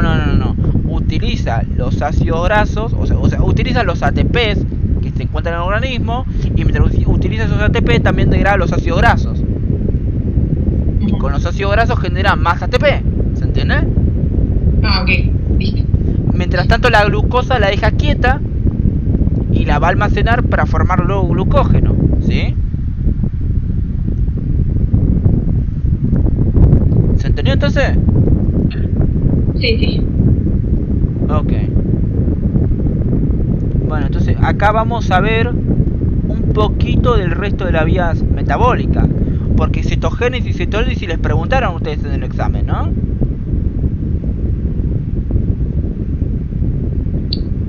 Sí, no Sí, sé. no recuerdo bien qué preguntaba, pero hablaba algo de cetogénesis y cetólisis. Bueno, vamos a ver cetogénesis y cetólisis, ¿sí? Pero para ver esto, tenemos que ver desde el primer paso de que la glucosa entra. Igual no es muy largo esto, ¿sí? Bueno, entonces, como ustedes saben, cuando la glucosa entra a las células, entra por un canal. ¿Cómo se llama el canal? GLUT, ¿sí? Ahora, el GLUT se va a caracterizar por dos cosas. Por un lado, ser bidireccional. La glucosa puede entrar o salir, dependiendo del gradiente de concentración. Cuando ustedes comen algo, como Homero está acá arriba, ustedes tienen mucha glucosa en la sangre y poca glucosa en la célula. Entonces, la glucosa, por ende, va a entrar a la célula, ¿se entiende? Ahora, el tema es que para mantener este gradiente este gradiente que todo el tiempo entre glucosa a la célula hace como una trampa. Como el GLUT es bidireccional, la glucosa podría escaparse también. Y para que no se escape, hacen la primera reacción de la glucólisis. Entonces, mediante una glucoquinasa o una exoquinasa, con gasto de ATP, le añaden un grupo fosfato en el carbono 6, transformándolo a glucosa 6-fosfato. Esto va a provocar que cuando sea glucosa 6-fosfato, el GLUT no lo reconozca. La glucosa 6-fosfato no va a poder salir de la célula, ¿se entiende? Y lo que vamos a decir, que absolutamente ninguna molécula, o sea, ninguna célula tiene la enzima para sacar ese grupo fosfato del carbono 6, excepto un órgano. ¿Quién? El hígado, ¿sí? El hígado es el único que tiene una enzima para sacar el grupo fosfato del carbono 6. Es por eso que el hígado puede compartir. ¿Se entendió eso o no se entendió? Sí, se entiende. Entonces, la glucosa, yo acabo de comer algo. La glucosa se encuentra en mayor concentración ¿en dónde? En la sangre. Entonces, por diferencias de concentración, la glucosa entra ¿a dónde? A la célula, al músculo, ¿sí? Ahora, va a entrar por un canal que se llama ¿cómo? GLUT. Este canal es específico y bidireccional. Va a ser a favor del gradiente. Así como entró la glucosa, se puede escapar. Entonces, para evitar que se escape, se realiza la primera reacción ¿de qué? De la glucólisis, ¿se entiende? Se le añade un grupo fosfato al carbono 6, ¿se entiende? Transformándolo glucosa 6-fosfato, ¿se entiende? Ahora, eso va a provocar que el GLUT no lo reconozca y no puedan salir como el GIF la glucosa, ¿se entiende? ¿Se entendió entonces? Sí, sí. Ahora, ¿qué tejido es el único que le puede sacar el grupo fosfato del carbono 6? El hígado. El hígado. Es por eso que el hígado puede compartir glucosa al resto de los tejidos. ¿Se entiende? ¿Se entendió entonces? Bueno, entonces, Sí. yo tengo glucosa, hago glucosa 6-fosfato, la primera reacción de la glucólisis, y voy a realizar la reacción de la glucólisis, ¿sí? Con la reacción de la glucólisis voy a obtener ¿qué cosa? Piruvato, ¿sí?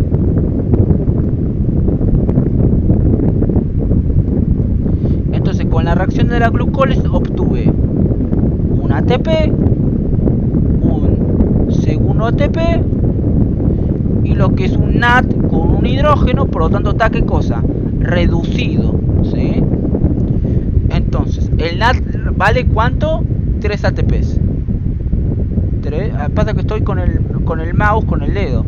Es el que es táctil, que es una cagada. Genera 3 ATPs. Y generé acá 2 ATPs. Generé 2 ATPs. Y recuerden que la glucosa se divide en 2 glicaldehídos, ¿sí? Por lo tanto, cada glucosa se multiplica por 2. Entonces generé 2 NAT, que equivale a ¿cuánto? A 6 ATPs. Y 4 ATP. Pero como utilicé acá 2 ATP de inversión, terminé generando ¿cuánto? Terminé generando 2 ATPs y 2 NAT, ¿sí? Que si lo sumo todo, como cada NAT representa 3 ATP, sería 8 ATPs, ¿sí?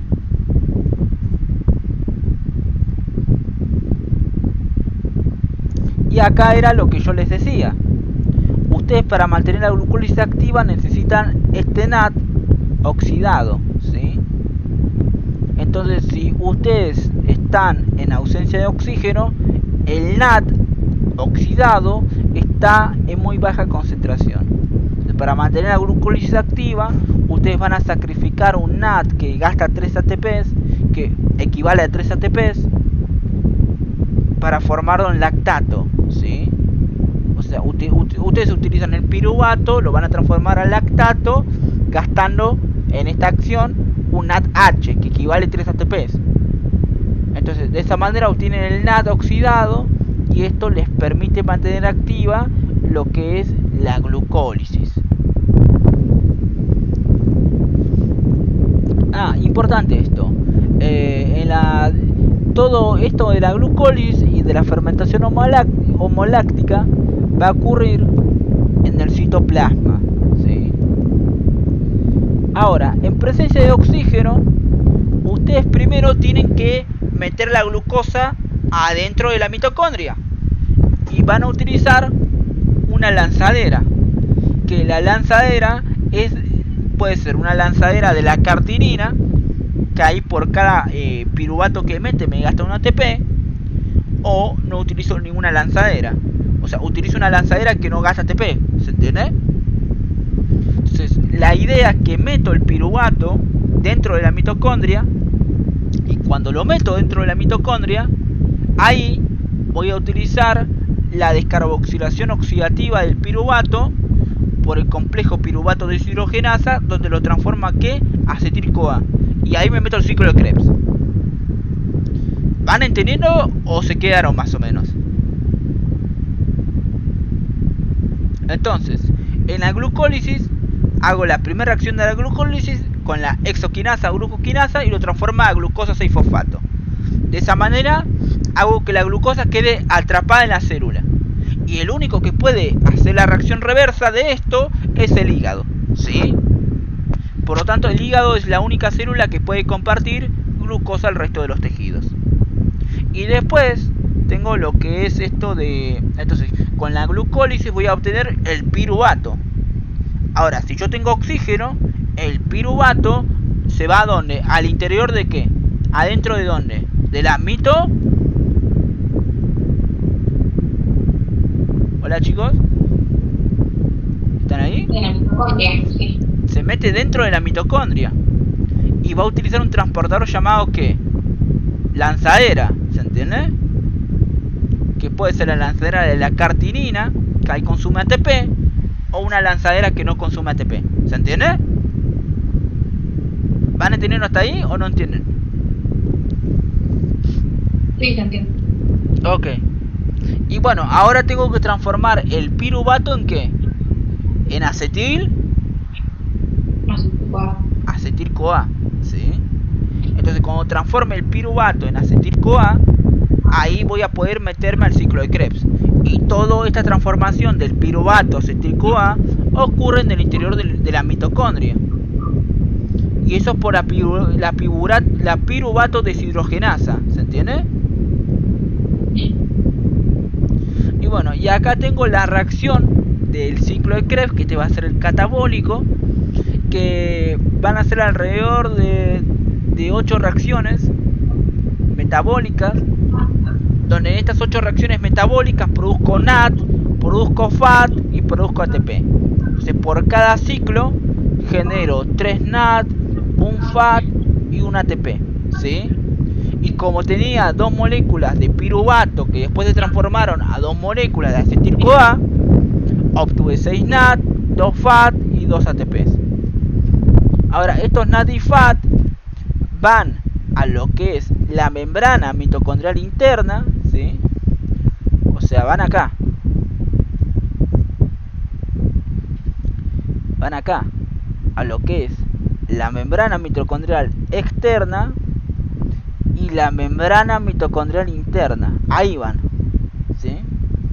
Entonces cuando vayan el NAD y el FAT a la membrana mitocondrial interna, el NAD va a hacer sus electrones al complejo 1 y el FAT cede sus electrones al complejo 2.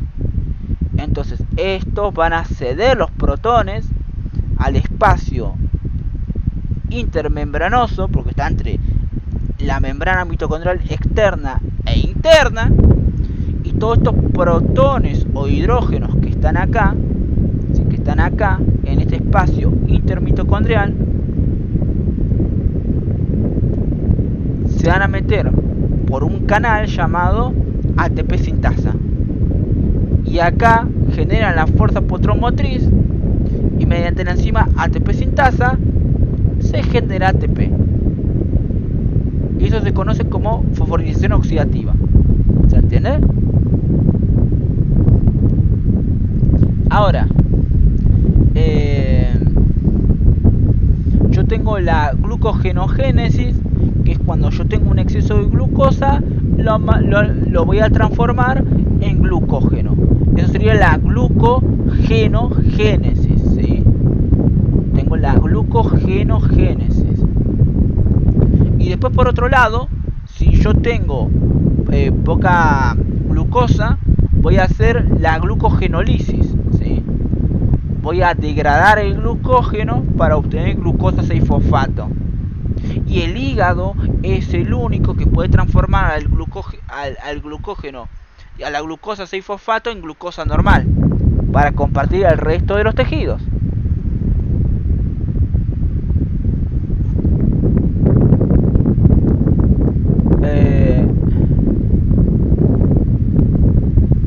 Entonces el hígado es el que tiene la enzima glucosa 6-fosfatasa, por ende le puede sacar el glupofosfato del carbono 6.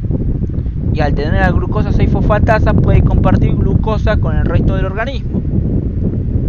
Acá tiene el ciclo de Cori, que ustedes en este punto ya lo saben. Y acá tiene el ciclo de glucosalanina, ¿sí?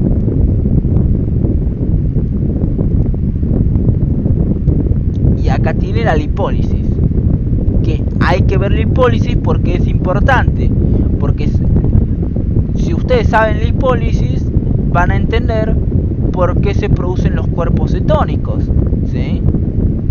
Igual esto ya lo estudiaron y lo rindieron en el primer cuatri, entonces más o menos una idea deben tener. Entonces como ustedes saben, ¿sí? Si ustedes leyeron el Krauss de dietoterapia, ¿sí? El 95% de los lípidos incorporados de la dieta son ácidos grasos. Y los ácidos grasos se van a almacenar principalmente en forma de triglicéridos, ¿sí? Entonces estos triglicéridos son básicamente un glicerol unido por 3 enlaces éster a 3 ácidos grasos. Entonces en la lipólisis se va a caracterizar porque voy a romper estos enlaces éster, ¿sí? Cuando yo rompa, esperen que conecto el mouse, ¿sí?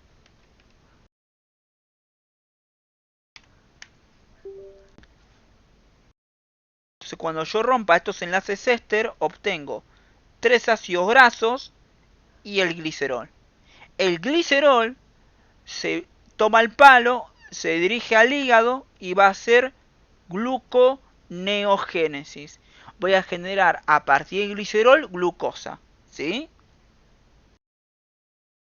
Y estos 3 ácidos grasos se van a unir van a pasar a sangre, donde se van a unir a la albúmina. ¿Se entiende? Y mediante, cuando estén unidos a la albúmina, van a salir del adipocito. Todo esto ocurre en el adipocito.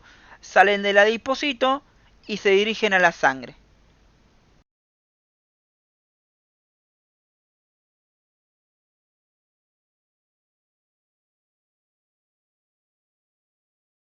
Entonces, se van a salir uniéndose a la albúmina, el ácido graso, y de ahí se dirige a los distintos tejidos, ¿sí? Eso va a ocurrir en lo que es el adipocito. Entonces, cuando yo tenga básicamente la glucemia baja, se estimula la lipólisis.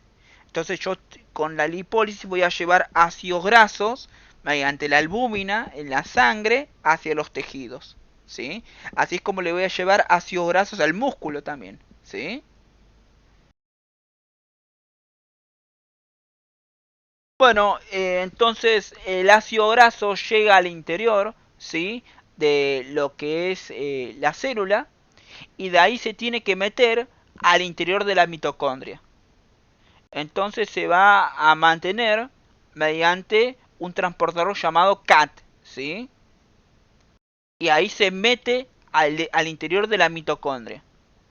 Y cuando se mete dentro de la mitocondria, hace beta oxidación, donde me genera NAD, me genera FAT, me genera lo que es me genera acetil-CoA, FAT y NAT. Pero me genera una banda, ¿sí? Por ejemplo, un ácido graso de 16 carbono me genera 8 acetil-CoA, 8 FAT y 8 NAT. Y como un triglicérido tiene 3 ácidos grasos, obviamente lo que yo voy a generar son ¿qué cosa? 24 acetil-CoA, 24 FAT, 24 NAT, ¿sí? Voy a generar bastante. Entonces el problema con esto es que yo cuando hago beta oxidación genero una banda de ¿qué? De acetil-CoA, ¿se entiende? Entonces cuando yo genero un exceso de acetil-CoA, el problema es que voy a empezar a formar cuerpos cetónicos, ¿sí? Entonces,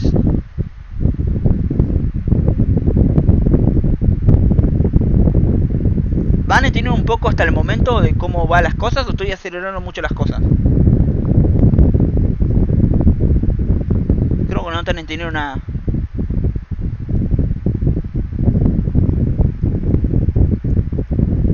Sí, me quedó una duda. Cuando el triglicérido se divide en glicerol y ácido graso, el glicerol se va al hígado, hace la glucogenogénesis. No, No, hace la gluconeogénesis. Gluconeogénesis. ¿Qué es la gluconeogénesis? Formar glucosa a partir de precursores no glucosídicos. No glucosídicos. Entonces, ahí que tenés. En la gluconeogénesis tenés ¿qué cosa? Al ciclo de Cori, los esqueletos carbonados, todo lo que ahí estuvimos hablando, ¿se entiende? Sí. Ok, entonces, de vuelta acá. En el tejido adiposo, vos tenés baja la glucemia, se activa la lipólisis, ¿se entiende? ¿Se entiende hasta el momento? Ok, ahí vas a degradar un triglicérido a un glicerol y 3 ácidos grasos. ¿Van a tener hasta ahí? Sí. Ahora, esos 3 ácidos grasos van a viajar en sangre en forma de unido ¿a quién? A la albúmina. A la albúmina. De esa manera, ustedes llevan ácidos grasos ¿a quién? Al músculo y a los tejidos, ¿se entiende? Todo esto va a suceder cuando la glucemia se encuentre baja, ¿sí? Aunque bueno, el músculo también a veces le llevan triglicéridos cuando la glucemia se encuentra normal para que almacene lo que es glucosa, ¿sí? Entonces, una vez que ingresa al interior de la célula ese ácido graso, Ese ácido graso, ¿a dónde se mete? ¿Al interior de dónde? ¿De la mitocondria. Se tiene que meter dentro de la mitocondria. Y va a utilizar un transportador llamado CAT, ¿sí? Es la lanzadera de la cartinina, ¿se entiende? Sí. Y dentro de la mitocondria va a hacer ¿qué cosa? Beta.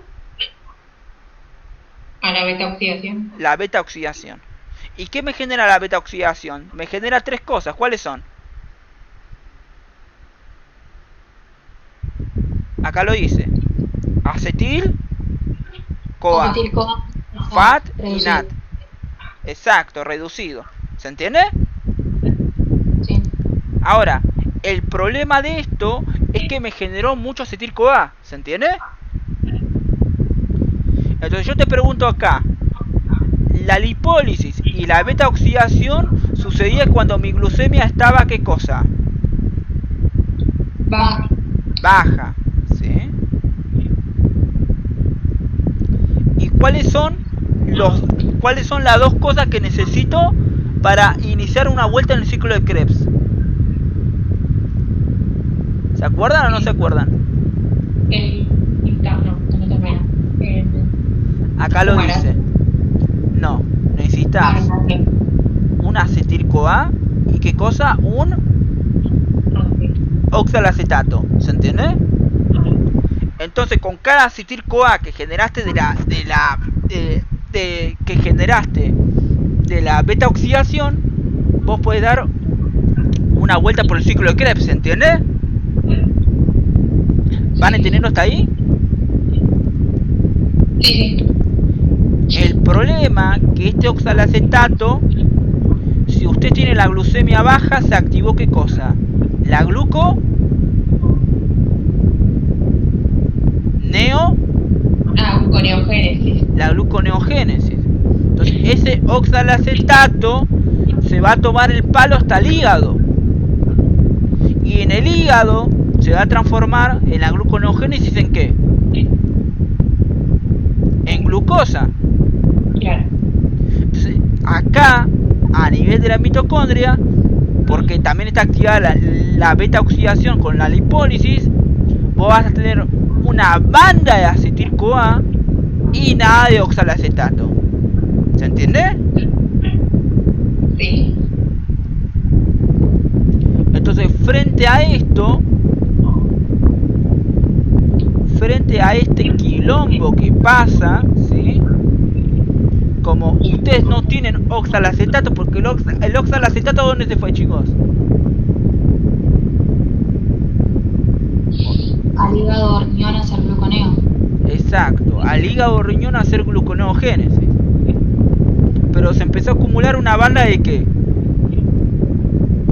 De acetil CoA. Porque ustedes están haciendo beta oxidación junto con lipólisis, ¿se entiende? Entonces, todo este exceso de acetil CoA y el exceso de NAD y FAT, ¿sí? Pero bueno, principalmente el exceso de acetil CoA y una disminución del oxalacetato a nivel del hígado estimula la cetogénesis. Entonces agarran todos estos acetil CoA y por la vía metabólica de la cetogénesis van a formar los cuerpos cetónicos. ¿Y qué son entonces los cuerpos cetónicos? Y son acetil CoA, ¿sí? Es como un almacenamiento de acetil CoA. Entonces ustedes van a llevar después estos cuerpos cetónicos por la sangre a los otros tejidos para ofrecerle acetil CoA. ¿Se entiende? Entonces, nada. Entonces ahí forman los distintos cuerpos cetónicos.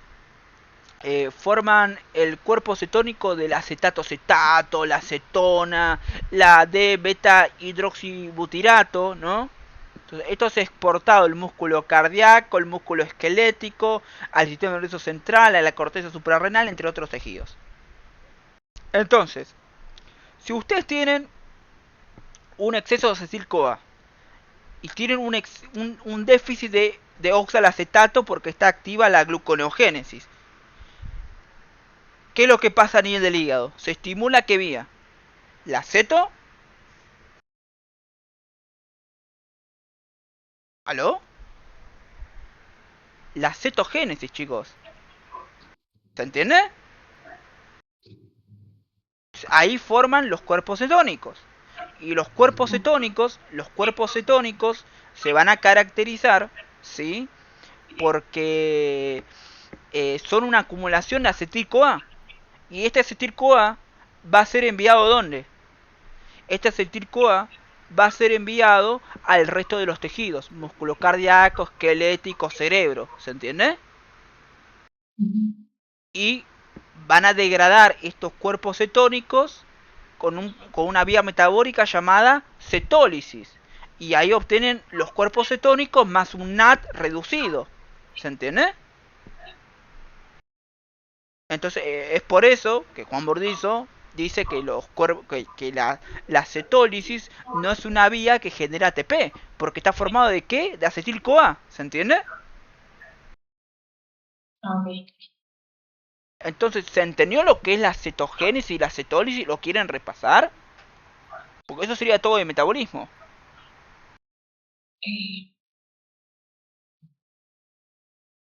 O les quedó todo un mambo ahí. Sí, pasa que es complicado metabolismo. Yo tengo una duda. ¿Cuál es tu duda? ¿La acetona se usa como una fuente de energía o es exhalada y eliminada en orina? ¿La acetona? Sí. Vos podés tener 3 cuerpos cetónicos. La acetona, el acetato-acetato y la D-beta hidroxibutirato. Vos lo vas a llevar a distintos tejidos, por ejemplo, el músculo cardíaco, el músculo esquelético, el cerebro, la corteza suprarrenal.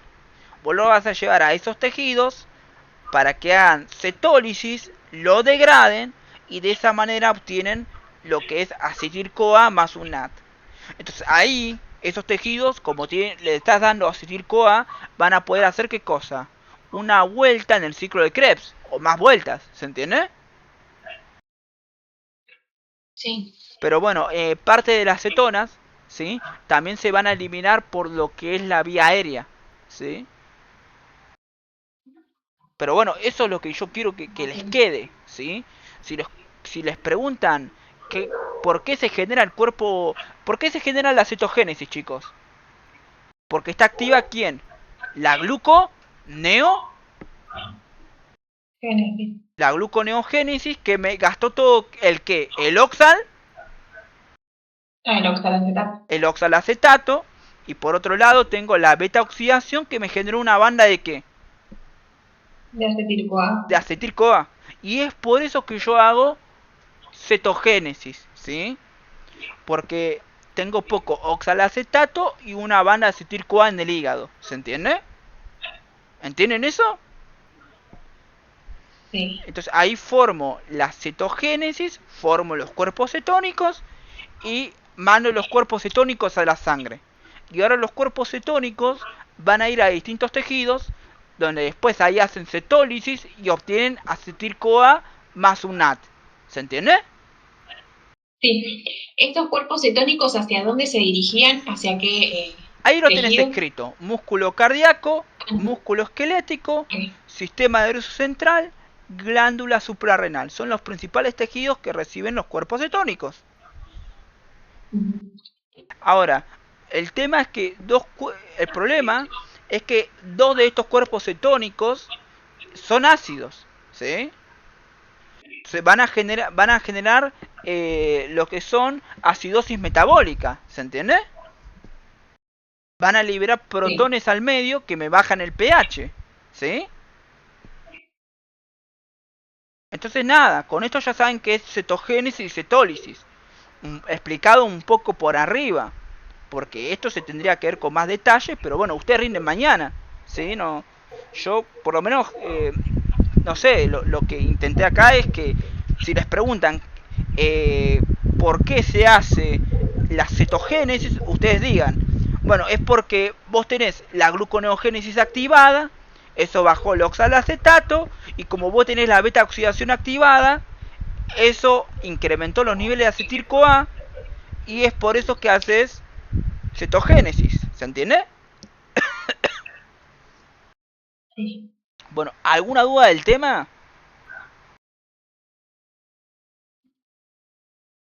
¿O ya terminamos? No, re bien. Bueno, espero que al menos la parte de vacuna conjugada les haya quedado un poco más clara. Pero bueno, metabolismo es así. Y quizás es un poco difícil estudiar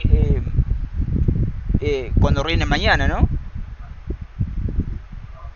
Bueno, si tienen alguna duda me lo pueden mandar por mensaje privado que yo se la respondo, no tengo drama.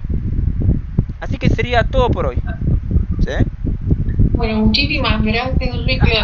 Banca, yo tengo una duda. ¿Alguno de acá piensa rendir el final en SD en diciembre? Sí, si aprueba el recu, sí. Bueno, sí, bueno. también, es verdad. Esta es la primera. Bueno. No, porque yo creo que voy a empezar a dar clases en SD todos los días. A partir de mañana. O a partir del martes, no sé, me fijo. Ok. Para los que tengan que rendir en SD, porque bueno, quiero ayudar a una mina que la había ayudado previamente en otras materias, pero bueno. Así que como para que no esté tan sola, quería invitar más gente. Bueno, bien. Mañana cuando rinda. Sí, medio complicado eso, pero bueno. O sea, sí, van a probar, chicos, tranqui. No es tan matador el oral de NSD. Es más complicado cuando es a desarrollar que cuando es oral. Sí. Bueno, suerte y cuidado con Juan Burdizo mañana.